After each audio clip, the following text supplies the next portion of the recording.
అసలు బీఆర్ఎస్ పార్టీలో ఎందుకు ఇట్లాంటి పరిస్థితి వచ్చింది, కవిత ఎందుకు ఇట్లాంటి కామెంట్లు చేయాల్సినటువంటి పరిస్థితి వచ్చింది మనం తెలుసుకుందాం.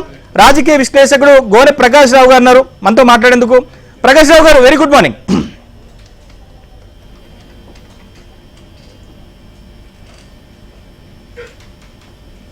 ప్రకాష్ రావు గారు, good morning. Good morning Naveen ji, నమస్కారం అన్న. నమస్తే నమస్తే. మీరు చూస్తున్నారు, ఎందుకంటే తెలంగాణ రాజకీయాలు కావచ్చు, ఏపీ రాజకీయాలు మీరు చాలా దగ్గర నుండి చూస్తుంటారు. సో ముఖ్యంగా బీఆర్ఎస్ పార్టీలో అసలు ఏం జరుగుతుంది, కేసీఆర్ మనసులో ఏముంది, అసలు అక్కడ ఎట్లాంటి రాజకీయాలు జరుగుతాయో మీకు చాలా తెలుసు. సో ఆ 2001లో పుట్టినటువంటి పార్టీకి సో ఇప్పుడు ఇట్లాంటి పరిస్థితి రావడం అంటే సొంత కుమార్తెనే పార్టీ మీద ఒక రకంగా ఎట్లాంటి పరిస్థితి ఉందో ఆమె చెప్పేసేటువంటి పరిస్థితి ఉంది. అసలు ఏంటి బీఆర్ఎస్ లో అసలు ఏం జరుగుతుంది, కవిత ఎందుకు ఇట్లాంటి వ్యాఖ్యలు చేయాల్సి వచ్చింది, ముఖ్యంగా కవిత చెప్పినటువంటి కుట్రదారులు ఎవరు, దయ్యాలు ఎవరు చెప్పండి. ఒకటి సార్, మీరు 2001 చెప్పింది కనుక నేను షార్ట్ లా కంప్లీట్ చేస్తాను, not to going to lengthy, ఎందుకంటే మీకు వాల్యుబుల్ టైం ఉంటుంది, ఎవరెవరు ఉన్నారో ఏ చర్చ తెలియదు. 2001లో పార్టీలో పెట్టినప్పుడు ఏదైతుందో తెలంగాణ కోసమే, సాధన కోసమే, ఓన్లీ వన్ పాయింట్ ఎజెండా, అంతే కదా. అహింసా పద్ధతిలో కాకుంటే ఏదైతుందో ప్రజాస్వామ్య పద్ధతిలో ఒక గులకరాయి ఏదైతుందో బస్సద్దం పడకుండా, ఒక గోలీ పడకుండా, ఒకరికి లాఠీ చార్జ్ పడకుండా నేను రాజకీయ ప్రతి దగ్గర సాధిస్తా అని చెప్పుకుంటూ జడ్పీ ఎన్నికలు, అన్ని ఎన్నికలు తిరుగుతూ 2006 వరకు, 2004లో కూడా కవిత ఎక్కడ పిక్చర్ లేదు, కేటీఆర్ లేదు. కవిత అయితే డెలివరీకి నేను అనుకుంటున్న వాళ్ళ తల్లి కూడా అక్కడే ఉంది, డెలివరీకి ఎలక్షన్స్ ముందు టికెట్లు అప్పుడు పెట్టేవారు. కేటీఆర్ రాజకీయాలు 2006 వరకు.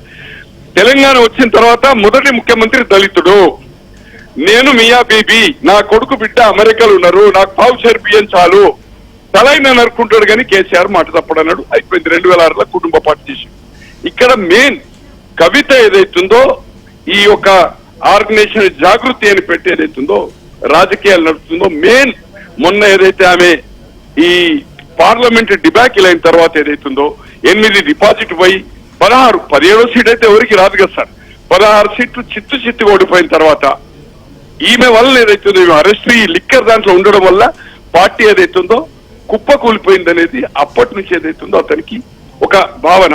ఈ లిక్కర్ దాంట్లో ఇన్వాల్వ్ అయినప్పుడు తండ్రితో ఎక్కడ సంప్రదింపులు చేయలేదు. ఈ అరెస్ట్ చేయడం వల్ల పార్టీ స్మాష్ అయింది కదా సార్. టోటల్ వినొస్తున్నా సార్, నేను స్క్రీన్ ముందు లేను. నవీన్ గారు వింటున్నారా? అయితే దాంతో ఏదైతుందో గ్యాప్ అయిపోయింది. ఇప్పుడు మొన్న అంటే నేను ఏ టీవీలకు చెప్పినా, ఇంటర్వ్యూలు ఇచ్చినా డెఫినెట్ గా డిఫరెన్స్ ఒపీనియన్ ఉందని 4th ఇంటర్వ్యూనే ఇచ్చాను. Lengthy interview. ఆమెకి ఇంటర్వ్యూ దొరకదా, ఆమె గెట్ అవుట్ ఫ్రమ్ హౌస్. ఎందుకంటే ఒక ఆర్గనైజేషన్ పెట్టింది, ఇట్స్ నాట్ పొలిటికల్ పార్టీ జాగృతి. నువ్వు పూలే విక్రమ్ అంటున్నావు, బీసీ దానికి పోయి అక్కడ అధ్యక్షుడు మేడే నాడు పోయి అసలు సామాజిక తెలంగాణ జరగలేదంటున్నావు. అంటే నీ తండ్రి పరిపాలన మంచిగా లేదన్నట్టు కదా. అప్పుడు నువ్వేం చేసినావు? నువ్వు కూడా పదవి అడిగినావు కదా. ఈవెన్ 2009లో పోటీ చేస్తా అన్నది ఆమె అనౌన్స్ చేసింది మిర్యాలు కూడా అని. ఇద్దరులో ఎవరొకరు తెలుసుకోమన్నప్పుడు కేటీఆర్ ఏదైతుందో ఎంటర్ చేసి, హరీష్ అయితే మీకు మంత్రి ఎమ్మెల్యే కాకముందు అయింది కదా సార్. ఎప్పుడైతే కవితనప్పుడు డ్రాప్ చేసిండు, విధిలేని పరిస్థితులు ఎంపీ కొలాప్స్. ఆయన అభిష్టానికి వచ్చే అదిగా ఆమె ఇల్లు జాగ ఎప్పుడైతే ఇక్కడ కట్టిందో, ఒక ఇల్లు కొని ఇల్లు పక్క జాగ కొని ఇల్లు మొదలు పెట్టితే ఒక 3 ఏళ్ళు ఆపిండు. ఆయన 3 ఏళ్ళు ఆపిండు, ఇది పద్ధతిగా ఉండదని. కానీ ఆమె ఓవర్ అంబిషియస్. సొంత కూతురు ఏం చేయలేడు, ఓవర్ అంబిషియస్. తండ్రి కంటే, అన్న కంటే, బావ కంటే, అన్న సంతోష్ కంటే. తో ఆమె ఏదైతుందో డిఫరెన్స్ ఒపీనియన్ సంతోష్ తో ఆమె ఖచ్చితంగా ఉంది. ఈ లెటర్ లీక్ చేసింది ఏదైతుందో సంతోష్. సో అంటే ప్రాక్టికల్ గా వింటున్నా సార్, మాట్లాడుతున్నా? చెప్పండి. సంతోష్ గారు ఏదైతుందో ఒక అజీజ్ నగర్ బాకారం అనేది అజీజ్ నగర్ పక్కకుంటది, 60 ఎకరాల ఒక ఫామ్ కొన్నాడు. మీకు ఫోటో ఇప్పుడే పంపుతా కావాలంటే. నేను అక్కడ పోయి నేను స్వయంగా అక్కడికి వెళ్ళాను. ఇది ఎవరిదంటే కవితదని చెప్పాను. 1 and 21 acres Leona resort of Shamirpet, ఆయన వైఫ్ పేరు మీద, శ్రీనివాసరెడ్డి గారి వైఫ్. మీకు కావాలంటే డాక్యుమెంట్ ఇచ్చేస్తాను విత్ ఫోటో. అయితే అక్కడికి నేను పోయాను ఒక కోవిడ్ అప్పుడు. అక్కడ మా ఫ్రెండ్స్ గెస్ట్ హౌస్ ఉంటే మేము డిన్నర్స్ కు పోయేవాళ్ళం లియోనా ముంగట్ని. ఆ ఒక 920 ఏకర్ ప్రాపర్టీ, మీకు అది కావాలంటే డీటెయిల్ మొత్తం మీకు మీ కెమెరా చూపెడతాం. అక్కడ పోయి అడుగుతా ఇది కవిత అని చెప్పాను. అనుకోకుండా ఒక ఇంట్రాక్షన్ లో నేను ఆ ల్యాండ్ ఇష్యూకి వచ్చినప్పుడు ఆ ల్యాండ్ ఏదైతుందో అది మొత్తము ట్యాంపరింగ్ రికార్డ్. దాని సందర్భంలో వచ్చి మరి మీ ల్యాండ్ ఇక్కడ ఉందన్నప్పుడు అనిల్ నేను ఒక సిట్టింగ్ చేసినప్పుడు ఏదైతుందో ఆయన చూపెట్టాను, it is not mine or my family members. బాకారం చూపింది ఇది నాది కాదు అని చెప్పిండు. ఎవరిదంటే మీరు తెలుసుకోగలుగుతారు నేను చెప్పని చెప్పిండు. అల్టిమేట్ తర్వాత సంతోష్ అని చివరికి ఏదైతుందో wife and husband, Kavitha and husband, ఇట్లా ప్రకాష్ రావు గారు ఒక ల్యాండ్ ఇష్యూలో పోతున్నాడు. ఎక్కడెక్కడ ప్రాపర్టీ ఆయన కొనుక్కొని ఏమైనా చేసుకొని, కానీ ఈ ల్యాండ్ల విషయం, ఈ ఆస్తుల విషయం కాస్త మనం పక్కన పెడదాము. అసలు ఎందుకు కవిత ఉన్న పలంగా ఇప్పుడే ఇట్లాంటి కామెంట్స్ చేయాల్సి వచ్చింది? ముందు మీరు అన్నట్టుగా ఆమెకేదో ఏమో ఉంది అంటే నన్ను పార్టీలో ఇన్వాల్వ్ చేయాలని ఇష్యూస్.